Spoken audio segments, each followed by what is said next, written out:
మంత్రి కొండా సురేఖ మరో వివాదంలో చిక్కుకున్నారు. వేములవాడ రాజన్న కోడెల వివాదంలో మంత్రి పేరు వినిపిస్తుంది. కోడెల పంపిణీలో ఆలయ ఈవో వినోద్ రెడ్డి ఇష్టారాజ్యంగా వ్యవహరిస్తున్నాడని ఆరోపణలు వచ్చాయి. మంత్రి సిఫారసు మేరకు ఆగస్టు 12న 49 కోడెలను రాంబాబు అనే వ్యక్తికి ఆలయ అధికారులు అప్పగించారన్న ఆరోపణలున్నాయి. మంత్రి మెప్పు కోసమే నిబంధనలకు విరుద్ధంగా కోడెలను అప్పగించారన్న ప్రచారం జోరుగా సాగుతుంది. రైతులకు కేవలం 2-3 కోడెలు అప్పగించి రాంబాబు అనే వ్యక్తికి ఏకంగా 49 కోడెలు ఇవ్వడం వివాదాస్పదంగా మారింది. ఇక దీనిపై స్పందించిన మంత్రి అనుచరుడు రాంబాబు తాను టెండర్ ద్వారా 49 కోడెలను పొందినట్లు ఇప్పటికే పోలీసులకు తెలిపారు.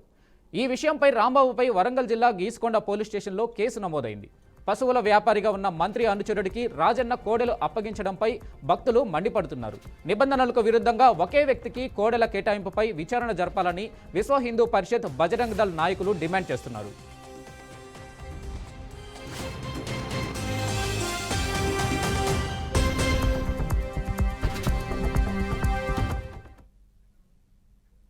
దీనిపై భాస్కర్ మరింత సమాచారం అందిస్తారు. భాస్కర్, చెప్పండి.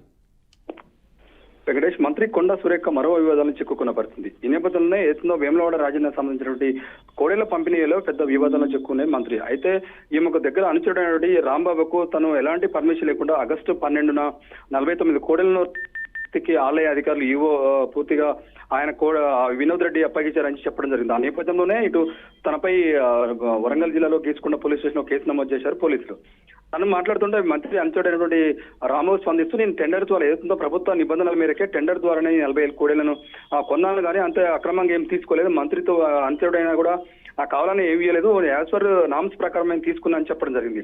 అలాగే దానిపై అది ఒక మంత్రి అనుచరుడైన నేపథ్యంతో ఇష్టారాజ్యంగా వ్యవహరిస్తుంది మంత్రి అని చెప్పేసి తనపై కేసు నమోదు చేయడం జరిగింది. దీనిపై పోలీసులు అయితే విచారిస్తున్నారు. దీనిపై ఎలాంటి ఫర్దర్ గా ఎలాంటి ఇన్వెస్టిగేషన్ చేస్తారు, ఎలాంటి విచారణ చేస్తారు చూడాల్సిన అవసరం ఉంది. Venkatesh, okay, thank you.